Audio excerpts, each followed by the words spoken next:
আল্লাহ শিখাইছেন বান্দা আমাকে এইভাবে ডাকো, বলো আল্লাহ আপনি আমাকে সিরাতে মুস্তাকিম দেন, আপনি আমাকে সরল সঠিক জান্নাতের রাস্তা দেখান।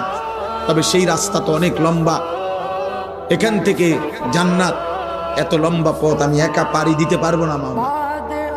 এত লম্বা পথে আমি মাঝখান দিয়া বিভিন্ন রোডে হারায় যাব গুনার রাস্তায়। কাজে সিরাতাল্লাযীনা আনআমতা আলাইহিম, আমার আগে আপনি যাদেরকে এমন পথ দেখাইছেন যে এই সিরাতে মুস্তাকিমের পথে পরিচালিত করেছেন, আপনার এমন কোন প্রিয় বান্দা আমারে দেখায় দেন, মিলায়া দেন, যার পিছনে চলে চলে সিরাতে মুস্তাকিমের উপরে আমি জান্নাতে চলে যাব। এটাই আয়াত, গায়রিল মাগদুবি আলাইহিম ওয়ালাদ-দাল্লিন। আল্লাহ যাদের উপরে আপনার গজব, আপনার লানত পড়ছে যাদের উপরে, এমন নাফরমানের সংঘ আমারে বানায় না।